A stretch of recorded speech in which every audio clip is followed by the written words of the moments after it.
right, let's dive into vital pulp therapy and regeneration. If you're getting ready for exams or you just really want to nail down this super important topic, then you are in the perfect spot. We're going to break down everything you need to know. So here's our roadmap. We're going to start with the basics, why the pulp is so incredibly important in the first place. Then we'll look at what happens when it gets attacked. After that, we'll jump into the actual procedures we use to save it, check out the materials we work with, and then we're going to look to the future at the really cutting-edge stuff, regenerating the pulp and the amazing world of stem cells. Okay, let's get right into it. Before we can talk about saving the pulp, we have to really understand what it is and why it matters so much. Let's meet the hero of our story, the living dental pulp. First things first, what are we actually talking about? The pulp isn't just some random stuff inside the tooth, no way. It's this complex, living tissue with a rich blood supply, and it's all tucked away inside this super hard chamber. And it's not working alone. It forms this tight-knit team with a dentin around it, and that's what we call the dentin-pulp complex.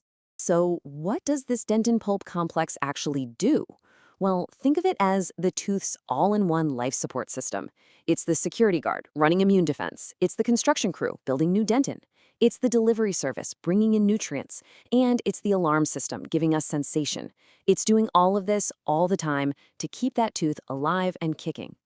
And that's exactly why we fight so hard to preserve it. You see, keeping the pulp alive isn't just about one tooth. It has huge implications for the entire mouth. It helps maintain the shape of your arch, it's crucial for chewing properly, and in a young person's tooth, it's absolutely essential for the root to finish growing. Without a vital pulp, that whole process just stops cold. So we know why the pulp is so critical, but what happens when it's in trouble? Well, its number one enemy, the main villain of this story, is microbial invasion, almost always from tooth decay. Now listen up, because this study is a landmark. If you're prepping for an exam, you have got to know Kakehashi. Before this, everyone thought that if you exposed the pulp, it was a goner. But this study turned everything on its head. They found that in a totally germ-free environment, an exposed pulp didn't get inflamed. In fact, it healed itself. It built a beautiful new dentin bridge. This proved it's not the exposure that's the problem, it's the bacteria. This single finding is the foundation for everything we do in vital pulp therapy today.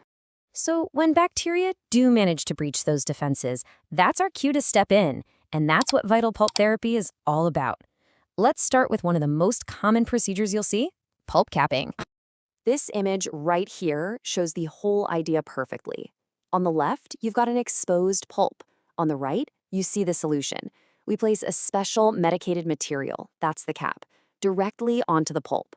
It acts like a shield, sealing out any nasty bacteria and giving the pulp a clean, safe space to heal and build a new wall of dentin underneath. So what does the procedure actually look like? Well, the key words here are control and cleanliness. You have to isolate the tooth, usually with a rubber dam, then you get rid of all the decay, meticulously. You clean the area, you place your capping material, and then, and this is so important, you seal the whole thing with a really good permanent restoration. You can't have any leaks, and of course, you keep an eye on it with follow-ups. Okay, this slide is pure exam prep gold. You need to know the difference between success and failure like the back of your hand. So how do we know we won? The tooth feels good, no pain, and it tests vital. On an x-ray, everything around the root looks perfect. And failure? That's when you have lingering pain, maybe an abscess, or you see that classic dark spot on the x-ray. At the tip of the root, that's a periapical radiolucency, a major red flag for infection. Now, the success of this whole thing really depends on the material you choose for that cap. For a long time, there was pretty much only one option. But today, today we've got some much better tools in our toolbox. For decades, calcium hydroxide was king. And it does have a big advantage. Its high pH is great at killing bacteria. But, and this is a big but, it has some major drawbacks. It doesn't seal very well, it can actually dissolve over time, and the dentin bridge it helps create, it's often leaky, full of what we call tunnel defects, basically tiny little highways for bacteria to sneak back in. And this table just says it all. This is the evolution. Look at the bioceramics, like MTA or biodentine. They've got that same great high pH, but they absolutely dominate everywhere else. They seal to the dentin beautifully. The bridge they form is thick, solid, and consistent. No tunnel defects.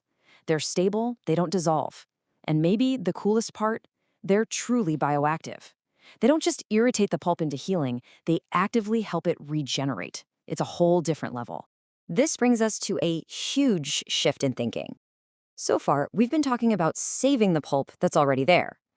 But what if we could take it a giant step further? What if we could actually create new pulp tissue where it's been destroyed? So when we talk about pulp regeneration, we're not just talking about patching things up. This is a whole new ballgame. The goal here is to use the body's own power to literally rebuild the entire pulp-dentin complex to grow brand new, living, functional tissue. It's pretty mind-blowing stuff. So how in the world is that even possible? It all comes down to what we call the triad of tissue engineering. Think of it like a construction project. You need 3 key things. First, you need your builders. Those are the stem cells. Second, you need foremen to tell the builders what to do. Those are your signaling molecules, or growth factors. And third, you need a blueprint and framework to build on. That's your scaffold. You gotta have all 3. Okay, let's zoom in on the most important part of that triad, the builders themselves. Let's talk about the engine of this whole process, stem cells. What's so amazing is that our mouths are just loaded with powerful stem cells. We've got SCAC from the tip of a growing root. We've got DPSC from the pulp of adult teeth. We have SHED, which we can get from baby teeth that fall out. And we even have PDLSC from the ligament around the tooth. It's like a treasure trove of regenerative potential. Now, for what we're talking about, there are 2 real superstars. First, there's SCAP. These guys are incredible, found right at the end of a developing root, which makes them perfect for regenerative work in kids and teens. Then you have DPSC from adult pulp. They're amazing because they can be coaxed into becoming all sorts of different cells, including the ones that make dentin. Okay, so we've got the builders, the stem cells. But what about the foreman, the instructions? Well, here's the most elegant part of the whole system. The tooth already has them. The dentin itself is packed with all these powerful growth factors, just waiting to be activated. By using certain materials, we can basically unlock these signals from the dentin, and they shout out to the stem cells, hey, get over here and start rebuilding. So when we actually do one of these procedures, what are we hoping to see? This chart breaks it down perfectly. The number 1 goal, always, is to get the patient out of pain and see the bone healing on an X-ray. That's our foundation.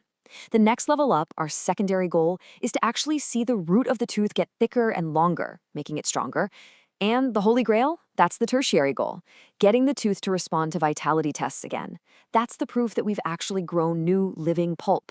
So we've come full circle, from simply trying to preserve the pulp to now being on the very edge of regenerating it from scratch. It really leaves us with this one big question. Now that we know the recipe, we have the cells, we have the signals, and we have the scaffolds, what's the limit here? Are we heading towards a future where we don't just fill teeth, but we regrow them? That's the incredible path that this science is carving out.